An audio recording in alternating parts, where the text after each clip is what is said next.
Hello les amis, hello les gardiens, j'espère que vous allez bien. Moi c'est Pauline, je suis guide intuitive à travers le regard des animaux.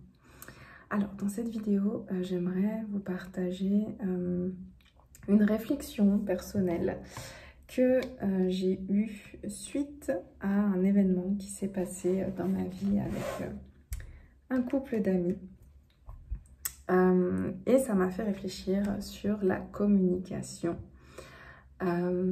entre nous, entre les humains, entre les êtres, et aussi sur cette pratique de connexion intuitive et de communication d'âme à âme avec les animaux et les énergies en règle générale. À mon sens, j'aimerais que tu me dises, avant que je développe, tu me diras toi dans les commentaires ce que tu en penses et quelle est ta vision des choses, parce que pour moi c'est intéressant, juste pas que vous m'écoutiez comme ça, mais vraiment de partager et d'avoir vos retours pour voilà, alimenter un petit peu ces idées et cette conversation. Je trouve que dans le monde dans lequel on vit, on n'apprend pas à communiquer. On n'apprend pas cette communication, cette ouverture, ce respect de l'écoute de chacun et de ce qui se passe à l'intérieur de nous et à l'intérieur de l'autre. On communique de manière des fois un petit peu subtile, légère, pour exprimer des choses. Là, je parle entre nous, entre êtres humains, en n'exprimant pas tout, certaines fois, en étant vague, en se disant l'autre va comprendre, il va se mettre à ma place.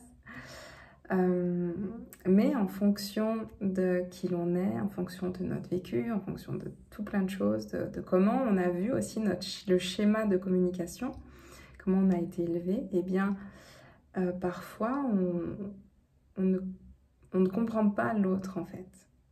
On comprend pas exactement comme l'autre souhaite qu'on comprenne. Alors ça va être très diffus, je suis désolée. J'espère que vous voyez où je veux en venir. Et en fait, chaque expérience de vie permet de faire une rétrospective sur soi et sur ses propres expériences. Et justement, par rapport à ça, je me suis dit, mais en fait,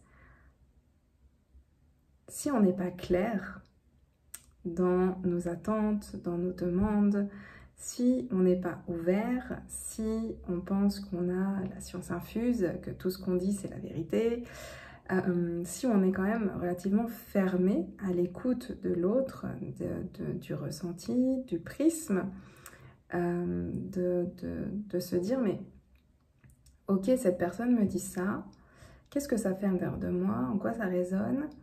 Et puis s'il me dit ça, en fait, si moi je me mets à sa place, si je suis à l'intérieur de lui avec son vécu, avec tout son historique qui en vient à se poser ça comme question ou à m'exprimer ça, peut-être cette blessure ou ce mal-être, etc. Et bien en fait, plutôt que moi d'être dans la réaction face à mes propres blessures, parce qu'on est le miroir de l'autre, l'autre nous reflète aussi nos propres schémas à nous, et bien si on ne prend pas le temps de prendre du recul, de se mettre à sa place, à la place de l'autre, et de regarder à travers son prisme, et bien des fois on interprète des choses qu'on pense justes, mais qui ne le sont pas. Donc dans la communication et la connexion intuitive notamment, ce qu'on fait, c'est que en fait on se relie d'âme à âme, et on perçoit à l'intérieur de nous le prisme de l'autre. C'est-à-dire qu'on voit à travers le regard d'un autre individu, que ce soit un animal ou un être humain.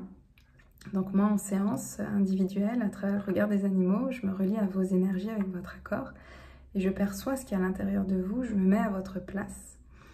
Au niveau de votre âme, comment vous percevez les choses, ce qui se passe en vous. Et du coup, ça me permet, moi, de comprendre ce qui se passe.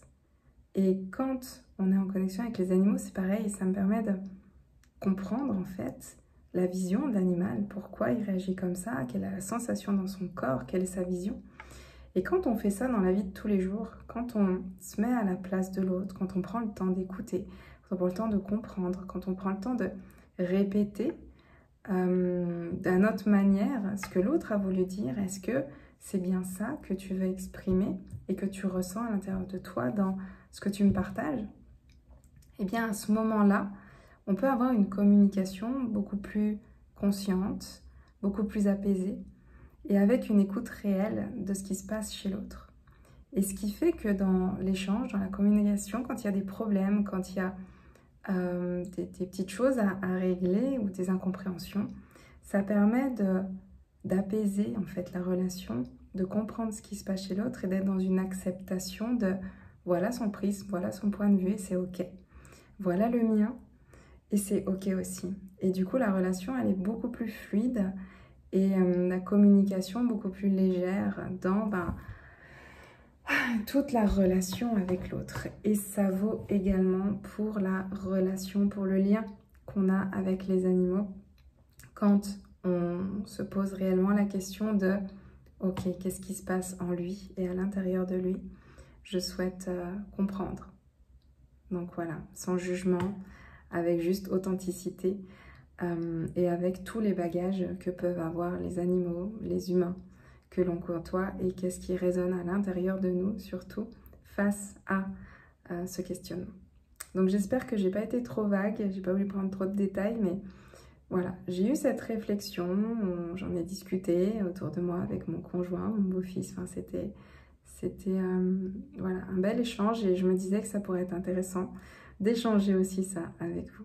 Donc j'attends vos commentaires, les amis, les gardiens. Et puis, juste petit rappel, j'ai ouvert ce début de mois la tribu des Lucioles.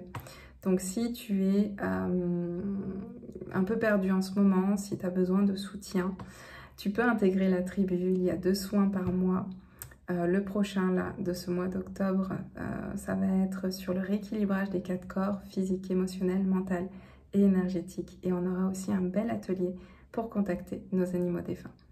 Donc je te laisse aller voir dans l'onglet souscription pour rejoindre, voilà, dès maintenant, notre belle tribu de Lucioles. En attendant, mets-moi dans les commentaires ton ressenti sur, voilà, qu'est-ce que tu penses de la communication d'humain à humain? Peut-être des expériences que tu as vécues et comment toi, tu te places et tu agis quand quelqu'un a envie d'exprimer quelque chose, a besoin d'exprimer un mal-être ou, voilà, ou quelque chose dans une relation. Comment ça se place pour toi et qu'est-ce qui résonne à l'intérieur de toi à ce moment-là? En attendant, je vous embrasse fort et à très vite.